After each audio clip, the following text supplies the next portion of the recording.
Welcome to Through the Glass. Today we have Jeff Raspe. What's up, Jeff? Nothing much. How are you doing, Michael? I'm doing well. If you're a fan of the show, and I hope you are, you'll notice that the angle today is a little bit different. We had some technical difficulties, which is our new thing. It's our new trademark. Well, at least it happened before the show started. The last one, it was during, with John Francis, and we turned that into something fun. So if you check out the last podcast, so we're using Taylor's phone for the video here. So thank you, Taylor. Jeff, you've been a curator of what people listen to in this area and beyond for a long time. Yeah. When I was really getting heavily influenced by music, it was often curated by WHTG 106.3. You got there in 88. Yep. If I read your bio correctly and it's accurate. Yep. The night before Halloween, 1988, was my first night on the air, which, nobody argue with me, is Cabbage Night. What does that mean? Cabbage Night is the night before Halloween. Some people will say it's Mischief Night. Some people in other parts of the country say it's something else, but it's Cabbage Night. What does that even? What's Cabbage Night? Are you supposed to like throw cabbages? It's the night before Halloween for North Jersey and, oddly, I think part of Vermont or New Hampshire or something like that. All right. Well, and a lot of the country, it's just the night before Halloween. But I tend to get into a lot of arguments with people who say it's Mischief Night. It's Cabbage Night. I don't like calling it Mischief Night because I feel like then I'm putting out into the universe that someone should fuck with my house. Yeah, you're obligated to create mischief. Yeah.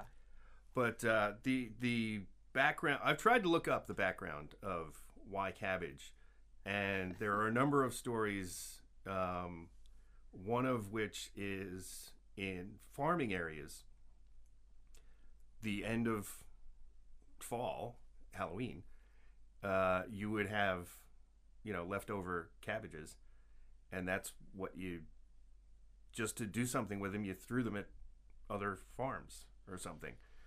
And then there was another one that had something to do with daughters, farmers' daughters kind of thing. And that one I didn't really understand. Maybe it's best we leave that one alone for now. Yeah, and I will start today by saying that I feel somewhat ill-prepared because I was going to talk about Jeff Buckley, Nick Drake, and dinosaurs. And apparently John Francis covered all that. He's a soul stealer. He sucks everything out. There's nothing left for us to even talk about. Because I have Jeff Buckley and Nick Drake stories, but he's already talked about. Tell me a Nick Drake story. Well, it's technically not a Nick Drake story, but as you and John were talking, Nick had a very unique, perhaps unschooled approach to tunings, and I guess it was the early 90s when I was working at Absolute A Go-Go Records, a small record label up in North Jersey. One of the musicians who we were friendly with, but we never actually put anything out for him, was a guy named Scott Appel. And somewhere I have his tape. He apparently was given access to Nick Drake's unpublished archives and was allowed by Nick's estate to finish the songs. And he made an album of Nick Drake songs that nobody had ever heard or even knew existed. And I think we had considered putting it out. It was before the resurgence in interest in Nick. Like, it was before that Volkswagen commercial that used Pink Moon. So, I didn't even know there was a resurgence. So there was, I suspect we thought it would have been a cool release, but at the time nobody would have noticed. So where's that sitting? Who has rights to that? I'm going to say at this point Scott's estate, because a few years ago I went looking. I came across my copy of the cassette, and I wondered what happened to Scott, and I found out that he had passed away. So I was like, great. Nick's work, it's just like, don't go anywhere near it. Maybe you shouldn't go near it. We were just talking about health scares before when we were chatting before. Mired in doctor visits, and you've gotten healthier over the years. So that's a good thing, man. I appreciate you taking care of yourself and continuing to, kind of curate the sound. Tell us about the 106.3 years, because I mean, that station was seminal to my understanding of what I should be listening to and what was cool, and it was just great. Well, that is an interesting question, because we were a bit like the cool kids who were perhaps a little too cool for school, but who were given the opportunity to play in a sandbox of airwaves and kind of do what we wanted to do. The station probably never made money. Certainly none of us did. I mean, if anybody was working at 106.3 thinking they were going to get rich, they were sorely, sorely mistaken. And in fact, if anyone gets into radio thinking they're going to get rich, you're sorely, sorely mistaken. There's only one Howard Stern who can, somehow finagle whatever he finagled, $100 million out of Sirius or whatever it was. But it was at a time when, and this is actually a completely different conversation, which I had recently with a college buddy of mine who's now, I believe, the head of the music department at Trinity College Dublin. And we were talking about late 70s into mid 80s college radio. Because for lack of a better description, except for the fact that we were getting paid a little, we were kind of a college radio station. And in those early 80s into mid 80s-ish days, college radio was kind of left to their own devices to play what they wanted to play, not pay attention to sales charts or airplay charts, or if they had existed, streaming numbers. Thankfully, they didn't exist back then. So we got to play, and most of us were barely out of college as well. So we were all college radio experienced. Who's the crew at this point?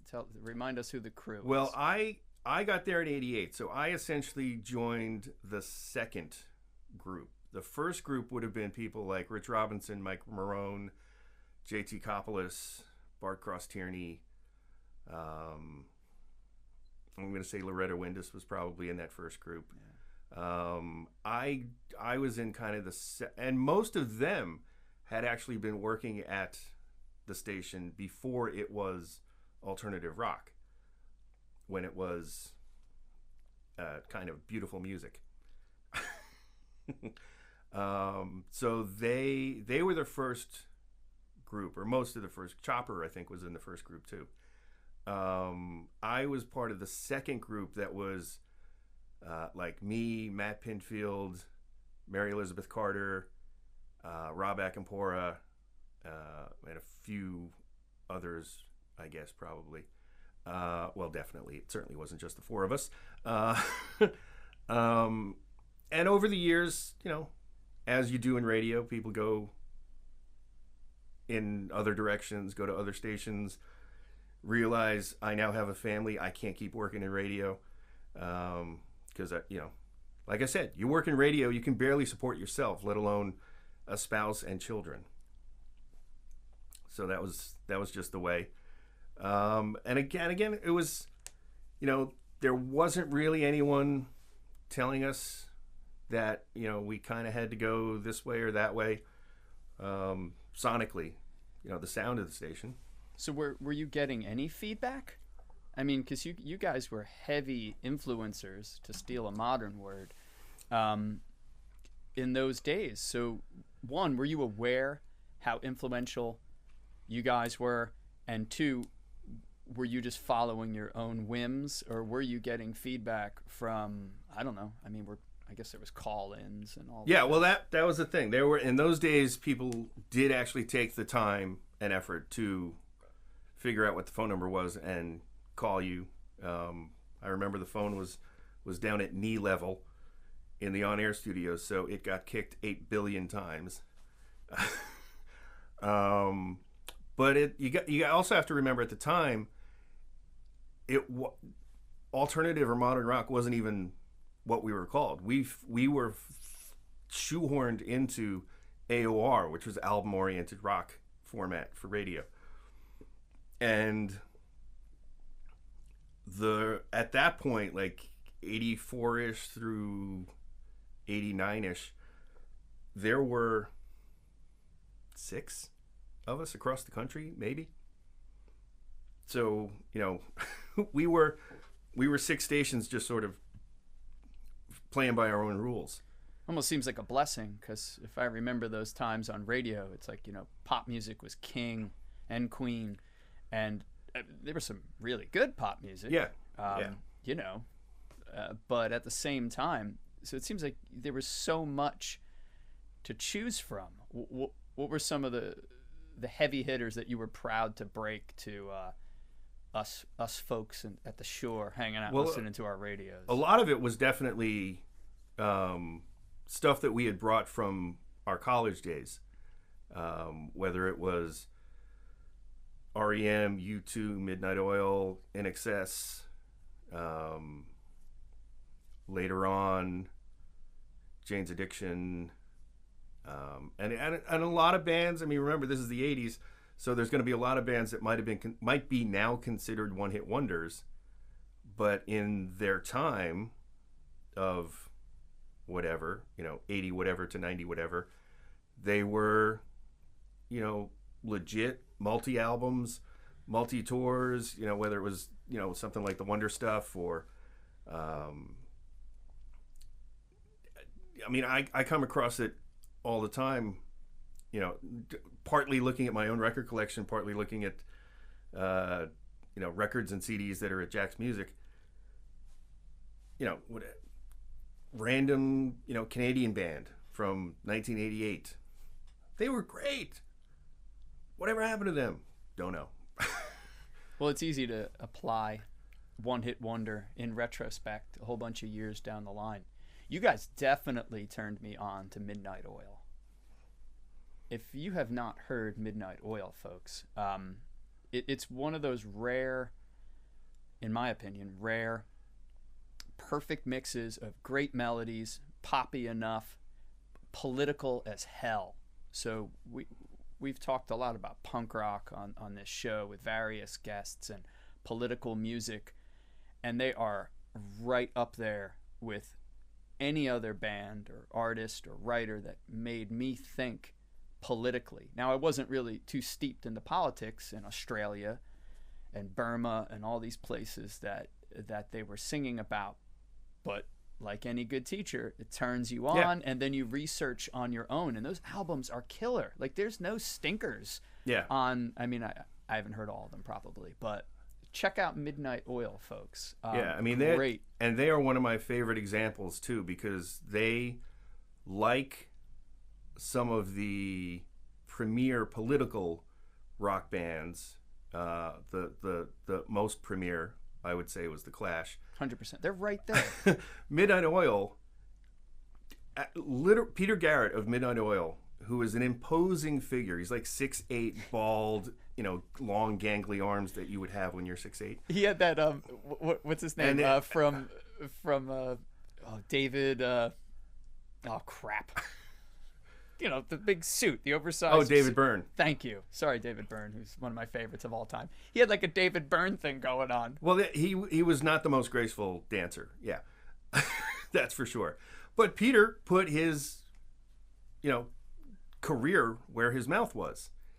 He was a member of Australian Parliament for years. That's right. And only recently, in the last maybe 5 years, retired from Parliament and restarted the band. So they're doing their thing again? Yeah. Ooh. Yeah. I mean, I don't think they've come to America. Actually, I think they were supposed to come to America last year, but obviously they couldn't. And I mean, they did this, and you can find video of this on YouTube. And yes, it was a publicity stunt, but soon after the Exxon Valdez oil spill in Alaska, when Exxon was like, oh, we didn't do it, Midnight Oil was playing, I believe, 3 nights at Radio City Music Hall. So during the day of one day in that run, they rented a flatbed truck, drove it to the front of Exxon's headquarters in New York City, and played a show. And not just like 3 songs. They played like 35 minutes in front of Exxon's headquarters with, obviously, Peter Garrett, who is an amazing orator. Like, to listen to him speak, let alone sing, is an experience. And they had a few thousand people on, whatever it is, Fifth Avenue or something like that. It's so great to see, artists just using their platform. And I know many people do not like a mixture of politics and music and art. And please shut up and play the songs. I get that. I totally get that. But I applaud that. Yeah. I think it's as badass as you can be. You think of some of the greatest punk bands and rock bands. That was the move. I think of Rage Against the Machine rolling up at the DNC. I'm sure the Clash have multiple stories that are like that. Yeah, the Clash and Midnight Oil, I would really put them in the same category, even though people might not. And speaking of the Clash, different eras for sure. But for sure. Yeah, but I think the whole shut up and play the hits kind of attitude, I quite literally was at a Steve Earle show at Tramps in New York City many years ago, and heard somebody Steve Earle, he's got the microphone and the soapbox, so he's going to use it. I remember somebody behind me yelling out the typical, just play the song kind of thing. And I turned around to him and was like, have you never listened to a Steve Earle song? Did you not expect this? It's like, how do you go to a show by somebody like Steve Earle and then get upset that he's going to use his position as somebody on stage with a microphone to talk about stuff? I mean, they have as much right to complain about whatever political issue they feel like as you or I. They're citizens too. Well, that's the power of music, isn't it? Like that person, I mean, I have no idea, but maybe just heard one song once, probably like Copperhead Road or something, and was like, shit, I'm getting a ticket. Like, that's amazing. And know nothing about the person, nothing about their typical, especially in recent times. I mean, Earl, I think he's gotten more political and is just writing really great stories. The coal mining album that he put out, West Virginia, just beautiful. You're getting to learn about not only like big issues, but really small characters and creating characters within these big issues. And so that's just so powerful. Yeah, I mean, and part of that is, the quote unquote new fan who maybe hears that, the one odd song that suddenly got on the radio or, was used in a movie or a commercial or something like that, and you go, oh, I'm going to go see that person. And then, if in fact something like Copperhead Road or Born in the USA got you to go to a Steve Earle or a Bruce Springsteen show, you really should pay attention better. Because guess what? Both of those songs are very political. Born in the USA is probably the ultimate example in misunderstood. There's that great clip of like Ronald Reagan, and whatever he's saying about the song, and that's the ultimate contrast, which is pretty cool. Props to the artist to have something that can be so heavy, so political, and at the same time so catchy that people don't give that people miss it. That's amazing. You had mentioned the Clash before, and you and others, and I'd like for you to talk about the others as well, have a great annual Joe Strummer Tribute that you do. For those who don't know, Joe Strummer, guitarist, singer in The Clash with Mick Jones. But for my taste, I'm a Joe Strummer guy.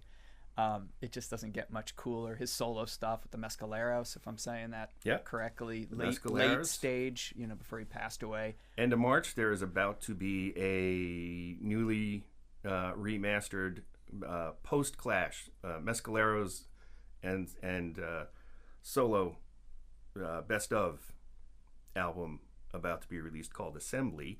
Little plug there for that, because it will include a couple of, I think at least one demo version of something, and I think 2 never heard before live tracks from the Mescaleros. Very cool. They were a great band. They were, and I never got to see The Clash. I don't know why I didn't go to see them at Pier 84 in New York City in 1982. I just don't know why I didn't go. But the one time I saw Joe was with the Mescaleros in Brooklyn, St. Anne's Warehouse. He played 5 nights, I think it was. That was the only time I ever saw Joe. And that was in April, and in December he passed away. So it was, whatever that is, 8 months before. Yeah, that happened away. Quick. What was that, cancer? No, he had an undiagnosed heart issue. Oh. Which, well, I mean, literally, dropped dead in his driveway, taking the garbage can out or something. But yeah, so in 2017, I caught wind of a campaign that the Joe Strummer Foundation was putting together to do any kind of event, literally any kind of event, anywhere around the world. It could have been, a poetry slam. It could have been a rock concert. It could have been an art exhibit. Any kind of event. Raise money for a local arts organization or music organization. And if the powers that be at the Joe Strummer Foundation found it to be, legit and worthy, they'd put their name to it, which, only helps. So, and this would have been May of 2017. So I got the idea, let me call Jesse Malin, because I knew he knew Joe and was obviously a fan of The Clash. Let me see if he'd want to put together a little, concert. We could do it, one of his places in the city, because he co-owns 5 venues, maybe somewhere down here. Remember, this is May. The plan for the campaign was to do all these events in August. Plenty of time. To celebrate, because Joe's birthday was in August. They didn't necessarily want things to be in December when he died. So Jesse liked the idea. He said, let me ask his band, to see if they'd be up for it. He got back to me later the same day, said, the band is in. What do we have to do? So I then approached the Stone Pony to see if they had any open dates. They did happen to have one, because at that point in the year, May, they already knew what shows were going to be on the summer stage. Oh, yeah. Not that we were going to be on the summer stage, but we had to, avoid indoor or outdoor shows, obviously. So I was like, okay, we got a date. And it happens to be 3 days before Joe's actual birthday. And it's a Saturday. So Jesse was like, okay, cool. So what do we do? I'm like, I don't know. Let's ask a whole bunch of people. I think what? I think between your phone and my phone, we can get some pretty interesting people to come and sing a song. And you guys be the house band. You and your band be the house band, so that it saves time in breaking down and setting up 25 artists. He's like, okay. So we did. We basically just started texting and emailing friends of ours, and said, "Hey, we got the date, we got the place. Pick a song." And in that first show, I was actually kind of a hard ass. If somebody chose a Mick Jones song, I said, no, you can't do that one. You're like the hall monitor, calling people out. Yeah, it's like, we're celebrating Joe's birthday. Why are you picking Train in Vain? No. Can't do it. No disrespect to Mick Jones. No, exactly. But that's not what this is about. That being said, in the end, I think we did have two people who did Mick sung songs. And I say it that way because pretty much every song for the Clash is either credited to the four of them or Strummer Jones. I don't know how they decided who got to sing whichever one, but they were always credited Strummer Jones or all four of them. So it was like, I probably shouldn't have been such a hard ass. Because it was like, okay, yeah, Joe did co-write that one, but he didn't sing it, so come on. So we did. We ended up with a great lineup of folks. Saturday night at the Stone Pony in August of 2017. People to this day come up to me and tell me that it was, their favorite show of that year. And even before we had left after the show, both Jesse and I were getting, friends of ours sort of, needling us already. Like, we haven't even left from this show, and you're going, and people are asking both of us, so next year on the summer stage? And we're like, hang on, back up. This was a ton of fun, a lot of work. We do them as benefits for the Joe Strummer Foundation, and we do that out of respect. They've literally told me, you don't have to send any money to us. We're happy that you're doing the show, and that you can say that it's sanctioned by the foundation, but you don't need to send us money. But we do it out of respect. And we also do it for Music and Memory, which is an organization that brings music and the devices to play that music to folks who have Alzheimer's or some kind of brain memory issue, because it's been shown that you could have somebody who is well into the 70s or 80s, well into living with Alzheimer's, living in a home, and is completely shut off from the world, literally blank stare 24/7. You put headphones on with songs from their childhood, formative years, whatever. You can put on a song and it'll trigger the memory, which you don't think is there because of the way they act, but they will immediately, they could be confined to a wheelchair, but they'll try to start dancing, or they'll sing along.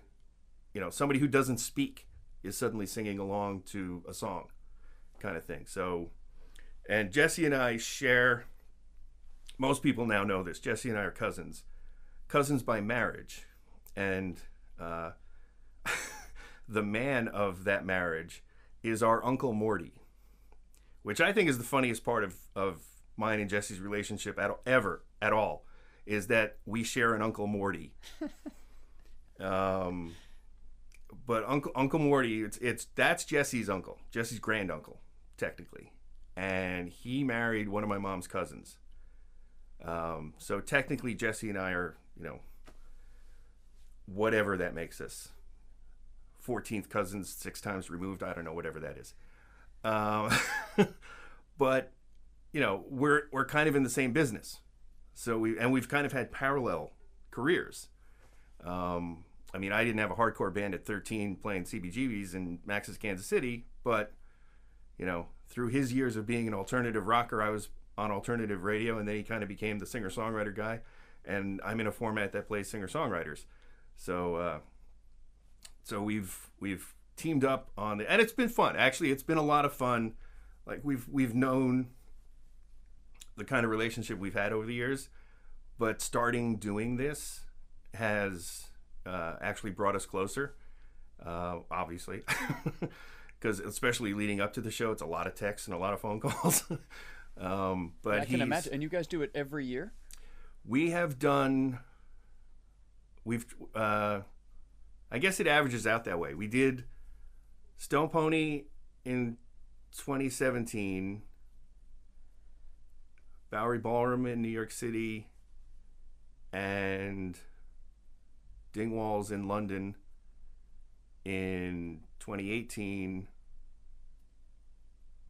Roxy in LA, and Bowery Ballroom again in 2019, and then in January of 2020 we did the Roxy in LA again.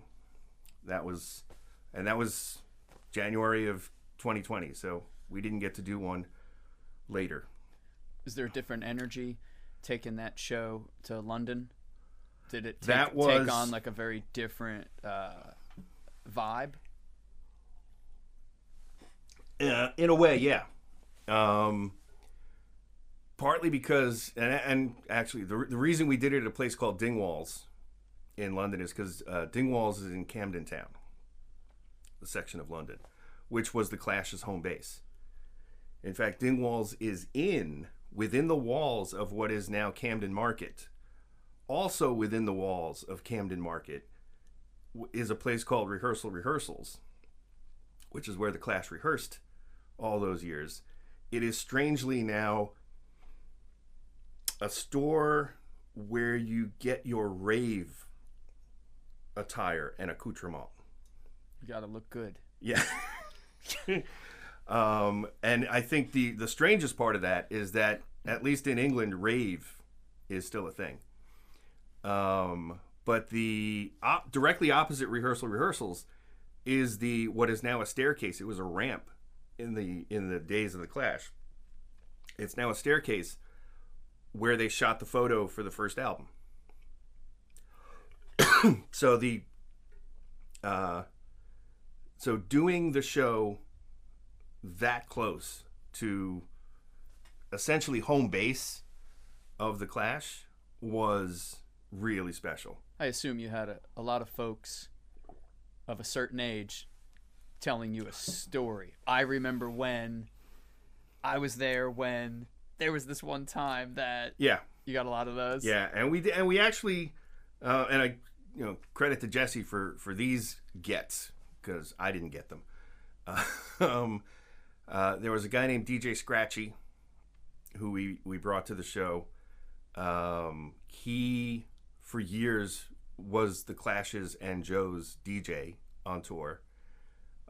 We had previously unseen footage from Julian Temple, the filmmaker who made The Future is Unwritten, the Joe documentary. He had some footage that he hadn't used in it that he brought to show. And we even had this guy Gordon, who had been given the task of after Joe died, his widow Lucinda found out that in their sheds Joe had been essentially hoarding all kinds of tapes, like mixtapes that he had made, as well as demos for songs, complete albums that were done in a different style than he eventually released them. Like something he would have released as a punk rock album. He has an entire version of it done as Afrobeat and various things like that. So this poor guy Gordon was given the task of cataloging thousands of tapes and ephemera, flyers, all this stuff that Joe kept.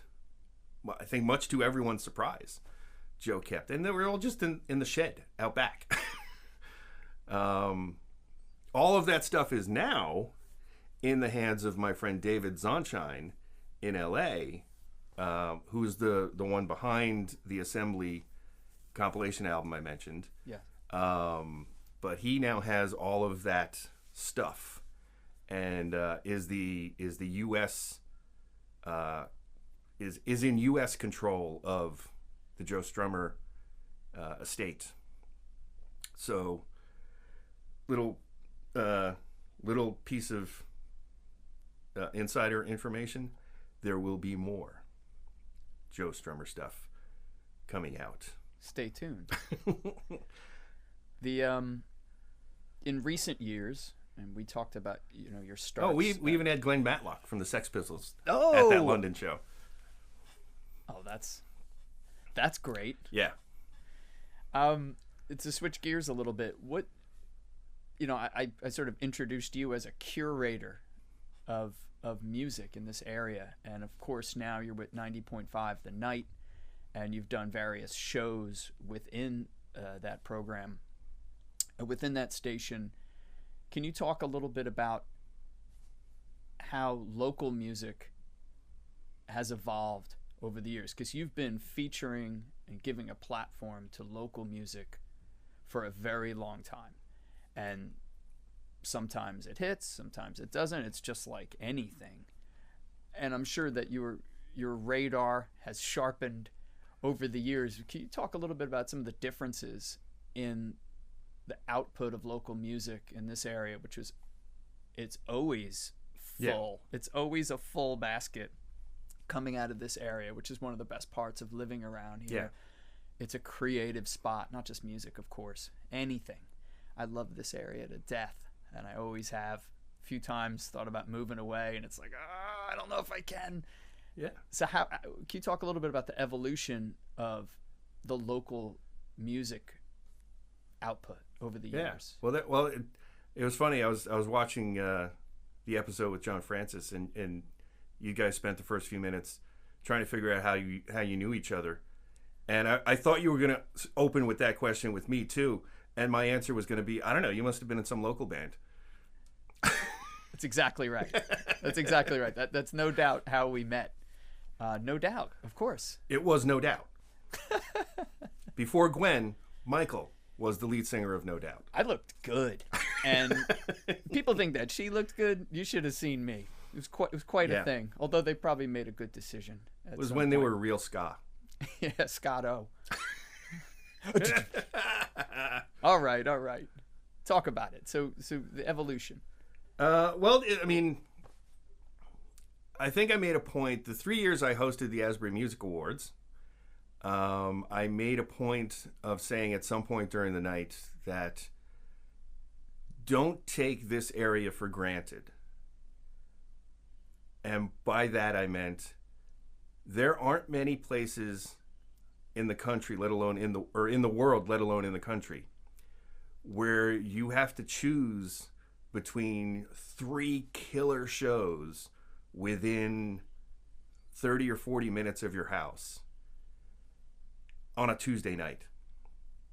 Most other places don't get that on a Saturday night. So the fact that we could literally Monday through Sunday, any given night, any given week, fingers crossed it all comes back. You kind of have to, I mean, and you know, me and a lot of other folks actually went to the extreme of going to 2, 3, 4 places in one night just to because they were all within walking or quick driving distance, and it was all worth seeing. Little secret that I usually do, if there is a night where 3, 4, 5, 6 of my friends are all playing at the same time, in an effort to avoid the inevitable conversation later of, dude, where were you? And having to say, well, I was at John's show, sorry. I stay home. Those are the nights I stay home. Those are the few nights I stay home. That's a good move. Yeah. I like that. You don't even get up at bat. You're just like, taking then I don't have to have that conversation of, I was at their show, sorry. You know, and trying to come up with, you know, their show ran late, sorry, I planned on it, you know, that kind of thing. So, no. But it is, and it's always been that case. it's always, I mean, even before my time in the 70s, 60s, 50s, this area has been, and probably even longer than that, this area has been that big a pool of, and not just, hacks. There is legit, real talent. Songwriters, vocalists, drummers. I've told people from around the world, I don't know what's in the water in the Jersey Shore, but we have like 6 world-class Hammond B3 players, for crying out loud. That's so true. It's like, how did that happen? Guitar players, yes, we got dozens of them. They're everywhere. But we have like 6 world-class B3 players. How does that happen? It's heavy.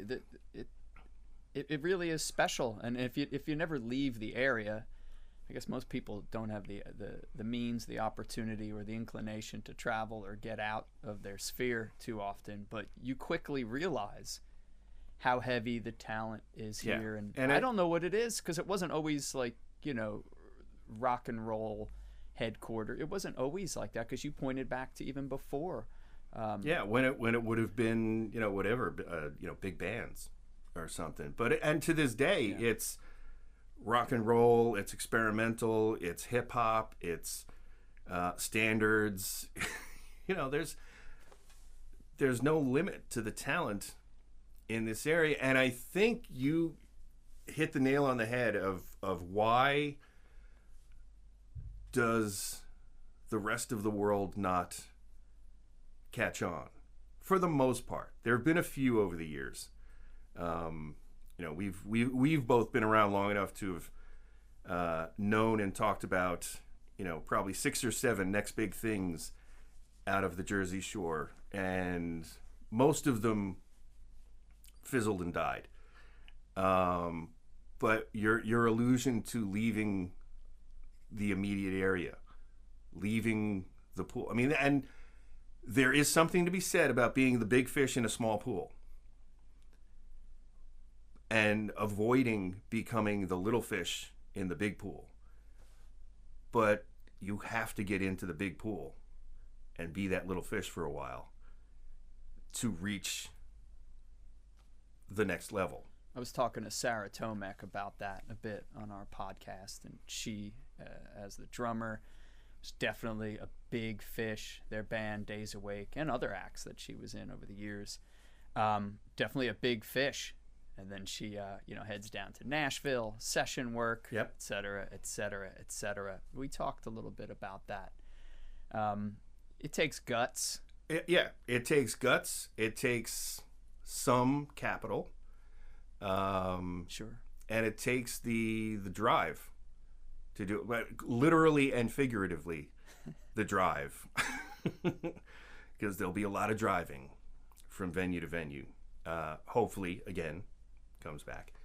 But I think, and that's not a guarantee either. I mean, you could be a band that toured for 10 years nonstop, everybody in the van, let's go, and it still never happens. It's a lot of lightning in a bottle, and not just one lightning strike in a bottle. You kind of have to have like 3 lightning strikes hit the bottle at the same time for everything to click, everything to work. I mean, I honestly don't understand how some bands have survived for years and years and years and years, just because most families have similar issues, and there's whole sides of a family that you don't talk to. It's like, but they're family. So how does a band, like, I tend to use bands like the Black Crowes or Oasis or Space Hawk, bands that had brothers in them that have lasted a long time, or did last a long time. I was like, I love my brother. I never in a million years want to be, in a van with him driving around the country, literally 24/7. No. It's a huge test. If you haven't toured, if you're a musician or anyone who just hasn't been on a tour proper, it's the ultimate test of personalities. Yeah. Of getting along. The minutia suddenly is blown out of proportion. Why are you chewing your gum so loud? So loud. And snoring too loud. You got called out on snoring. It's tough. It's really hard to be that close to someone and especially, you talk about the lightning, but the lightning on a tour is like, 40 minutes a night if you're lucky. Yeah. And then those other 23 and a half hours or so. And, to get to the next level, the right person has to be in that crowd who maybe, is seeing you there on accident. They were there for the local band who plays after you. And I mean, it happens here too. When a band from out of town comes in and plays, they may have, what looks like a good crowd, but most of that crowd is there for an Asbury band who's going to come, play after you or perhaps played before you. And I mean, it happens to me all the time. Like some out of town band is playing with a Jersey band that I go to see, and because I like them or they're friends of mine, and I'm like, who is this? Where did they come from?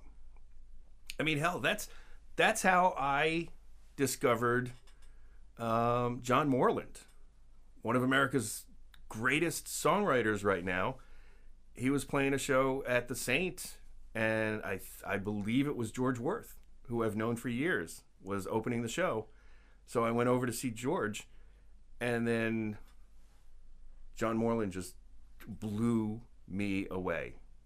And unfortunately, the 20 or 30 other people that might have been there. George Worth is great. Yeah. I have a lot of respect for George Worth and the work that Brendo Worth does with Musicians on a Mission. Yeah, so many artists, they love coming here because they're banking on the fact that the crowd is going to be a local crowd. And of course, I've set, when I was playing a lot, I've set up those shows, and then you expect, hey, when I come to your city, you're going to do the same. And a good move for all you who aren't aware, if you're lucky enough to make a little cash on those shows, give it to the band that's traveling. Yeah. Because when you're traveling and you're like trying to figure out gas and lunch, they'll do the same thing. And make friends with those bands from out of town. Of course. If they're from Boston, you've never played Boston, you can call them up and say, hey, we've got a long weekend. Can you get us a show in Boston? That's one of the best places to tour as well. Yeah, that whole part of it, and again, as somebody who has not toured, I understand the trepidation of every step of it. All of the phone calls and emails to try and book a logical tour, so especially so that you're not doubling back on yourself, 200 miles at a time. You have to do it in order, that kind of thing, to getting a van, being in the same space with 4 or 5 other people for extended periods of time. I get why that's maybe not on the dream list for a lot of artists, but that is the real way to do. And I know people are going to argue with me about, well, what's the real way? That's the real way to do it. In the last 20 or 25 years or so, the sort of game show aspect of making it is a charade. It's ridiculous. Well, plus, I mean, it's like, even if it wasn't ridiculous, I'm not going to argue whether it's ridiculous or not, but that's like hitting the pick 6 lottery. Your chances are greatly increased if you go on the road. And it's kind of one of those things. It's like getting a badge. It's like going through boot camp, not like I ever have, but I assume it's like that. You learn so much being on the road about everything. your music is one of them, but relationships, interpersonal relationships, writing songs, noticing the differences of what songs have an effect in different areas of the country or the world. And because this is such a large country, and if you get the chance to go to other parts of the world, I mean, Canada's great because you don't even have to cross an ocean. You find out that, especially the United States, a country this large, is not homogenous. It's not the same here as it is there, as it is there, as it is there. Which is something that, even though I was not a touring musician, I discovered that via radio. Like going back to those early 106.3 days when we were one of 6 stations, there was WLAR on Long Island, or DRE for part of its life, us on the Jersey Shore, HFS in DC, a station in San Diego, a station in LA, and maybe one in Chicago or something like that. Those were like the original 5 or 6. We all played things that the others didn't. And it wasn't just, us playing Jersey Shore bands that obviously a station in San Diego is not going to play because they're never going to know about it. It was other national released stuff, international released stuff. I mean, very few stations, would have played the Wonder stuff back in the day, but because of Pinfield's relationship with the band, we played them. And hell, even Dramarama, a Jersey band at its heart, they all moved to LA because K-Rock in LA was the first station to really play them hard. So they moved out there because of the radio station's influence. They could get gigs. They could they played in front of label people, that kind of stuff. That's a real Jersey sound too. Yeah. People argue about with the Jersey sound. They're right in there. Right in there. Yeah, well, and it's actually funny you said the phrase the Jersey sound. My new friend Fulvio has been collecting interviews with folks from this area, actually all over the state, because he's trying to put together a documentary about the Jersey sound. And I believe he's asked all of us, what's the Jersey sound? I think my answer was there isn't one, and there is one. There isn't one because there's literally every sound in Jersey. Like I said before, hip-hop, big band, electronic, indie rock, indie pop, heavy metal, and then, whatever Daughter Vision is also there. Interstellar. How many times can we talk about John Francis? My God. John, you're welcome. I did threaten to just use his entire conversation. Why don't you make an instrument and say it was like your idea originally? He didn't leave it here. Oh, damn. Well, His weird the Jersey sound, when instrument. you hear it, you can kind of pick things out. You're like, yeah, and to the rest of the world, there's an obvious answer of what the Jersey sound is. Yeah, sure. And it's because of the biggest proponents of being from Jersey that are out there. Yeah. But when you're here, and I'm sure literally here at Lakehouse Studios, you're well aware of all of the different kinds of music that are being made by Jersey artists in New Jersey at a New Jersey recording studio, and it's the entire spectrum. It's what I love about working here.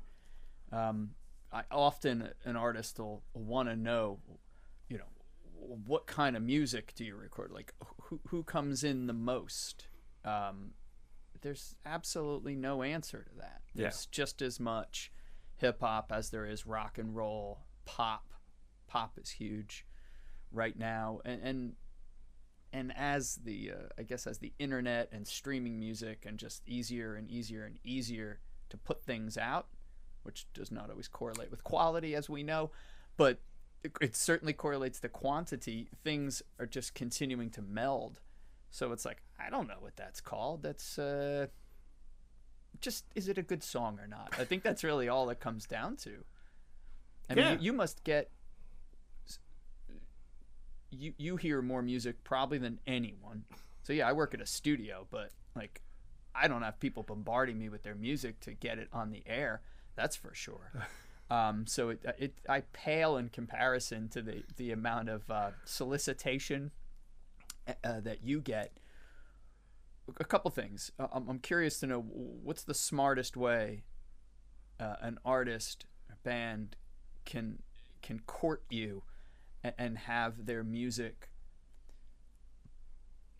featured by you. Considered. Yeah, I mean, just to be even considered. That's a ton of work on your part. That and that's usually the first part of my answer is that, well, you could send it. I would prefer on a CD because then it's uncompressed and I can work with that in a bunch of different ways. Partly because of the inner workings of radio nowadays is not, a DJ sitting there with 55 CD cases next to him or LPs, and you're pulling each one out and playing it. It's all on an array of hard drives, and it's part of my job is to be the one who puts the appropriate things on those hard drives. So it's just easier for me if I get a CD. Yeah, I had to ask you that I think like a month ago or so, because an artist asked me, and I didn't want to assume. So I wasn't surprised that you said a CD. Yeah. You're able to work with it. Yeah. I mean, I can deal with somebody sending me a download link for a wave or even a high bitrate MP3 is fine because, at this point, we don't have to worry so much about, an extraordinarily low bitrate MP3 like we did in the early days of getting things electronically. I don't even remember what those low bit rates were, like 92? I don't know. Something like that. But play that next to something like a Peter Gabriel album, it's gonna clash. You're gonna notice there's a difference in quality. And not even the quality of the music. There's gonna be a difference in sound quality. So that was an issue back in the day. But for the most part, most people can create a 320K MP3, which is usually good enough because nobody can hear. But you prefer a CD? Yeah, I would always prefer a CD with what are ultimately waves because they're uncompressed and I don't have to take an MP3 and make it a wave because I mean that does do something to it. It's probably damn near imperceptible, but it does something. I mean, it's not like getting an 8th generation cassette of a Grateful Dead or Fish show, but Not that there's anything wrong with it. No. But the and remember that me and basically every other radio station, and I'm sure it's true for producers and stuff like that too. We get far more than you think we do. Like a slow week is probably getting 50 things. That technically, yes, it's my job to try and listen to them all. If you do the math, it's physically impossible to listen to them all. I try, and even when I get full-length albums, I try to listen to the whole album and not just the single or the emphasis track, because perhaps there's another song on there. Well, that was going to be my next question. What that fits better for us? Do you prefer to receive an album or what an artist considers their best foot forward? Personally, I prefer an album.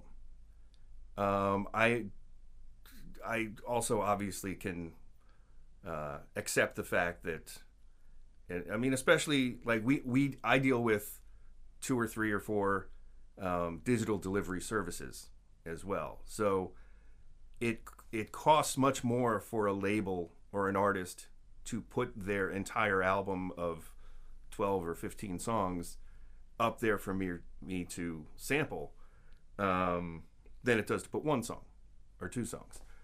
So I get that part of it too.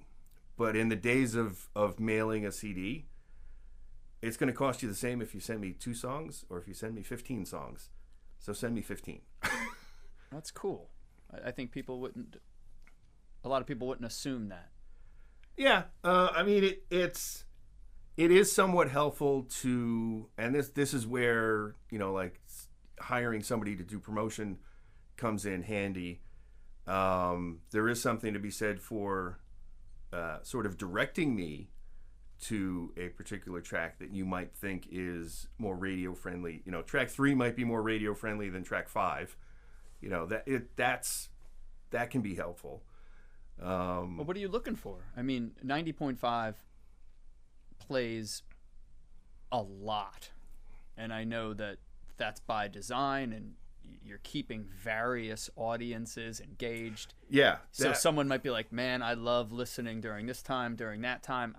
That's not my favorite, but they know that that other time is coming back. I think that's one thing that's very cool, and I'm sure the station was around long before you. Yeah.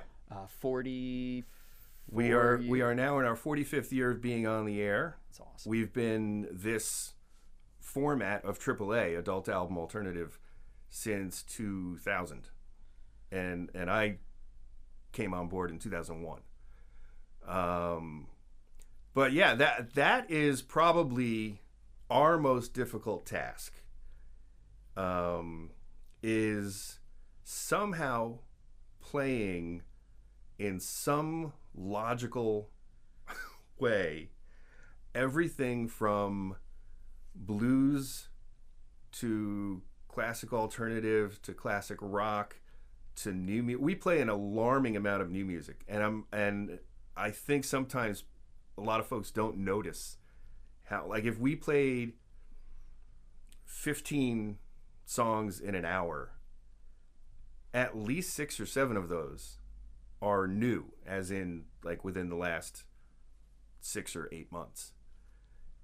But it's mixed in there with something from 1967. It's in there with something from 1979. It's in there with something, you know, from 1985.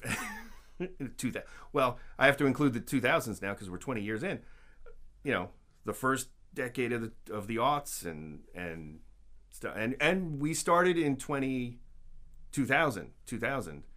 So our library is probably very 20,000 and later heavy, just because that was when we were getting a lot of, you know, record service. We were trying to build the sound. So, you know, from 2000 to now is probably the biggest chunk of our library. And I mean, almost every day we think of a song or an artist that we've never added to the library just because we never thought of it. I mean, there's 70 years of music that you just realize, wow, why do we only have one song from them in the library? Because we never thought of it. I know you're looking for a lot of things, and you're not just looking for your own taste or what you think even a specific audience might like. But what do you want a little more of right now? Either because you want a little more of it or because you just don't get enough of it. Sound-wise, you know what I mean. Well, I think, and this, I think, is just the pendulum of music. It's swinging towards a lot of sort of, I'm gonna say homemade, but to me that implies like Elliott Smith in his bedroom, you know, playing an acoustic guitar, sadly. But with, and you guys must find this in the studio too, with the advent of basically being able to have almost everything you have here on a laptop in somebody's kitchen. There are a lot more people homemaking music than there probably used to be, and actually I've been amused in recent years of the rediscovery of old Moog synthesizers. partly because in my college days at Hofstra University, I think I took 2 electronic music classes. I stopped before performance because I was not a performer, but I think I took a theory and a history electronic music class. My electronic music professor was Herbert Deutsch, who was Bob Moog's partner. And we had, I believe it was Moog synthesizer number 2 in the electronic music studio. It took up an entire wall. If John Liedersdorf is watching this right now, he's on his way to go procure that for the studio. It's already in the car. It actually, I was on campus recently at Hofstra, and Herb Deutsch is well into his 80s now, I think, and is technically a professor emeritus. But I was walking down a hall, looked into an office, and he was sitting there. So I went to meet who I was meeting, and I was like, "Yeah, Terry, can we go say hi to Herb? I doubt he's going to remember me from 2 classes in 1986." But so we went in, and he claimed to remember me. I think he remembered one of my classmates more, because I did have a very interesting class. But that synthesizer, Moog synthesizer number 2, which I think is what we had, which was an entire wall of patch bays and a long monophonic keyboard. That is now in a display case. Yeah, don't hit 2 of those keys at the same time. That's bad news. That is in a display case on campus. That's cool. But yeah, it was amazing to me that I was being taught, the history of and the theories within electronic music by the guy who told Bob Moog, "Don't use dials, use a keyboard." Because Moog was an engineer, so he would have used, turnpot dials. Herb was a musician and engineer, and he said, "No, keyboard. People will get it if it's a keyboard." And they did. Sounds like a perfect marriage. Yeah. And they were great, and I, even as a non-performer, I loved having those couple of classes. Even to the point where, I remember this one class vividly. Most of my class were performance majors. Herb one day sat down at a piano and played, what's that John Cage piece?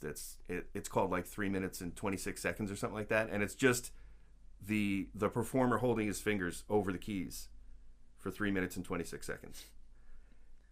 So Herb played that for our class one day, and everyone's just got 45 seconds in, everybody's like, "What is he doing?" But I had already known that was a John Cage piece where it's literally silence for the length of the song. So very modern. So I was like, okay, I see where this is going. You were hooked. Yeah. And Herb was great. Herb is an absolute sweetheart. And like I said, he hadn't seen me in 30 years, and he welcomes me into his office that he's only in part-time now because he's retired. But I found out the reason he was there that day was he still teaches special class songwriting classes. So when I arrived and looked in the office and saw him at a piano with somebody who was obviously a student, that's what he was doing. He was still teaching songwriting to somebody. Well, isn't that inspiring? Just don't stop. Yeah. Find what you like or are good at.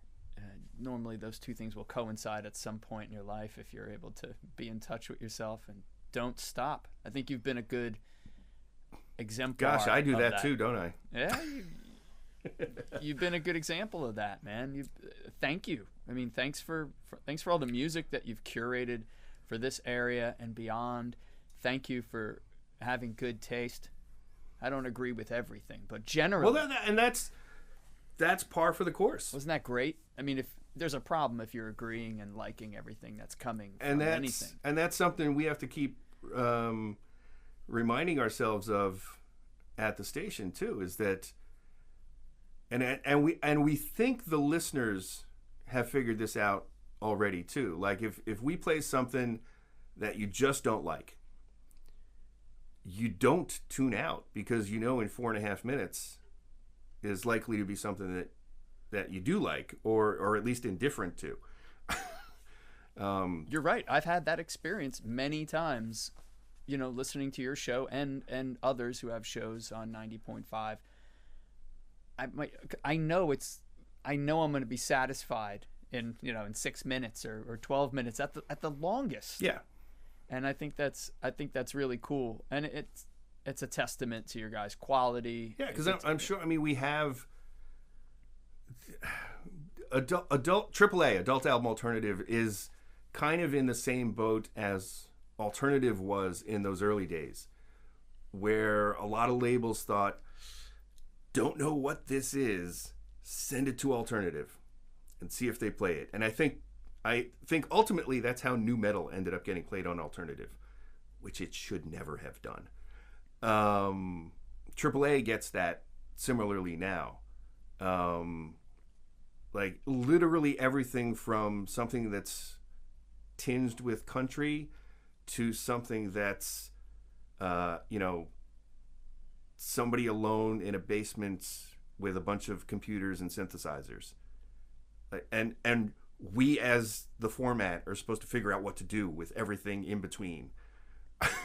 So it's often difficult to figure, okay, I really like that very late 80s alternative electronic sound, but I also love this new Jason Isbell.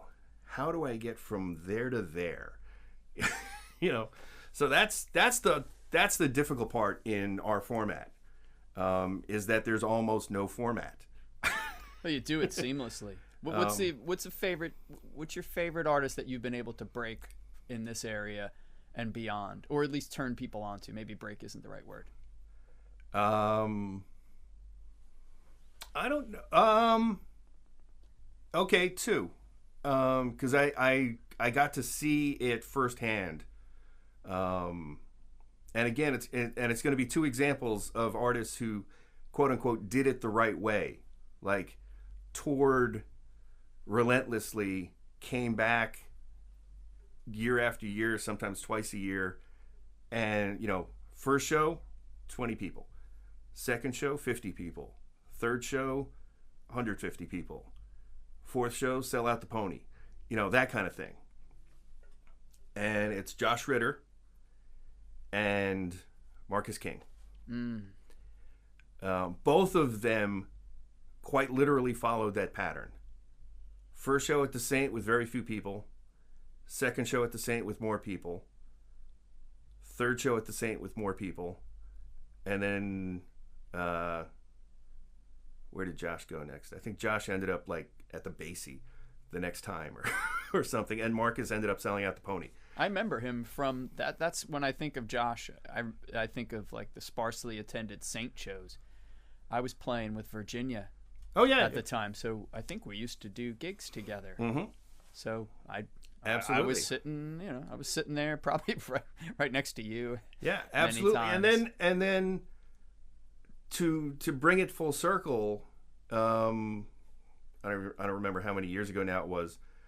Josh had long since graduated to the larger theaters, but he and his manager asked me, and if you were there, you know what a legendary night this was. He and his manager asked me, would Scott at the Saint be okay with us coming back to play a show as a warm-up for the upcoming theater tour that they were about to do? Because Josh is that nice a guy. He wanted to come back to the place where he played 3 or 4 times to slowly growing audiences and give back to Scott, who booked him those 3 or 4 times, probably at a loss. Josh wanted to give back to Scott and the Saint, so they asked, would Scott be up for, us coming in and doing a secret show, an unannounced show. Yeah, I think so. So they did, and it was not announced. I think it was even listed as surprise guest for a couple of weeks, and I don't know if I had a sign on my back or what, but everyone asked me who it was, and at the time, only Scott and I knew. Neither one of us leaked. I think the day before, or 2 days before, maybe, it was announced that it was Josh. And it was already almost sold out. Just as, who are they keeping a secret? I'm sure some people thought it was a certain local artist who has been to the Saint, but has never played the Saint. Wink, wink, nudge, nudge. But it was announced it was Josh. The rest of the tickets went immediately. That was possibly the most crowded I've ever seen the Saint. And the aforementioned local artist was actually there at the bar enjoying the show. And Josh was so beside himself that it worked, that I had gone to stage left because I was supposed to introduce him. He comes in that back door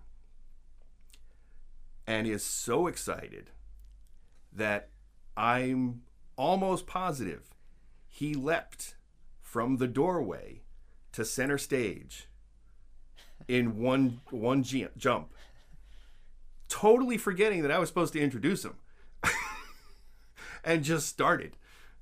And I'm stuck stage left, side stage. It's too crowded for me to try and get to the bar, so I'm just stuck there. I'm like, okay, I'm here for the show. Not bad. That's the spot. That's the spot. There's a spot in the back too. If Rick Barry isn't hanging out, yeah. There's a spot I like. That is exactly where Bruce and Steve Forbert were. Yeah. Because at the end of the night, as people started to leave, I could finally make my way out and towards where I knew other friends of mine were. I was like, dude, what a great show, blah, blah, blah. And everybody leaned in and was like, dude, Bruce was here. I was like, you could have texted me that. I was stuck up here. You could have told me. You missed your big introduction too. and I did miss the chance to do the introduction, which was part of the deal, Josh. But no, I literally think he took one step from and anyone who's been at that part of the Saint, at the stage door to center stage, is not one step. No. I think Josh did it in one step. I think he literally floated from the sidewalk. We'll call it the one-step challenge, which no doubt will injure a lot of people. Yeah. So maybe people shouldn't take that challenge. That's No. a good 8 feet. No, it's more than that. I don't know. But yeah, I would say, I mean, there have been others to do it at different and got to different levels. I think because we started playing Josh in 2001, not long after I started, and we started playing Marcus just as his first record came out. I did also just think of Glenn Hansard from the Frames. Yes. Before he and I became friends, we had a number of mutual friends, and I was given their 2001 album, For the Birds, which we started playing. And some years later, he wins an Oscar for music in the movie Once. So. Shout out to the Frames. If anyone listening has not checked out, I particularly like that live album. they put out. It's heavy. That is one of my all-time favorite live albums. And I've had this conversation with people about live albums, because I think we would all admit that most of them were made as contractual obligations. Like, somebody had a 5-album deal with a label, had only done 4, and is trying to get out. So give them a live album. That's number 5.